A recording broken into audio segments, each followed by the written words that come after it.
ไปดีอยู่ดีมีแห้งพบกับบ่าวทาวรคนอยู่สวนพี่น้องมื้อนี้ผู้กล้าสิมาแนะนำเครือข้อแมงม่าเด้อพี่น้องเด้อ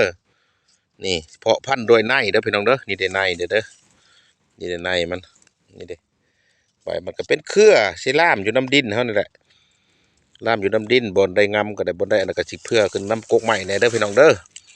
สรรพคุณคุณประโยชน์ของเพิ่นก็ดีหลายอย่างเด้อพี่น้องเด้อผู้ใดเป็นชานตับผู้ใดเป็นตับลายไวรัสตับ ABC เด้อหรือตับบกแห้งตับอ่อนเพลียเด้อพี่น้องเด้อเอาใบคอแมงมาเอาเครือคอแมงมาแล้วมาต้มกินเด้อพี่น้องเด้อต้มใส่กันกับโกเกลินเด้อพี่น้องเด้อนี่เด้โกเกลินแล้วนี่โกเกลินเด้อพี่น้องเด้อนี่ใบเกลินนี่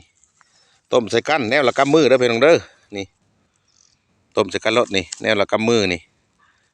คอแมงมานี่เครือคอแมงมากับโกเกลินนี่เด้อพี่น้องเด้อว่าต้มใส่กันรสพี่น้องสิเฮ็ดให้เฮาดีขึ้นไปได้พญาโลคาผู้ใดสิเป็นชานตับหรือตับบอดี้เด้อพี่น้องเด้อ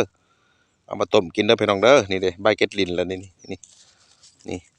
เอามาต้มกินใส่กันแนวซองแนวนี่แหละแนวละกำมือเฮาสิเอามาตากแห้งก็ได้เด้อพี่น้องเด้อเอามาตากแห้งแล้วก็ต้มกินแต่ละมื้อนะกินเช้าเที่ยงแลงก่อนอาหารเด้อพี่น้องเด้อหรือว่ากินตั้งน้ำก็ได้เด้อซองชนิดนี่ต้นเกตลินนี่เด้อพี่น้องเด้อต้นเกตลินนี่กับคอแมงม่านี่นี่เอามาต้มกินโลดเพาะพันธุ์โดยในแต่ละท้องถิ่นมันก็สิบอนมีก็มีเด้อพี่น้องเด้อมันเครือคอแมงม่านี่บอนมีก็มีบอนบ่มีก็บ่มีได้แต่ละท้องถิ่นบ่คือกันเด้อพี่น้องเด้อเพาะพันธุ์โดยในผู้ใดอยากเอาในมันมาปลูกมาหว่านก็ได้ผู้ขาเอาเมื่อวานเอาในมันนี่แหละเมื่อวานไว้มันหายากแต่แท้ตัวนี้คอแมงม่านี่เด้อพี่น้องเด้อ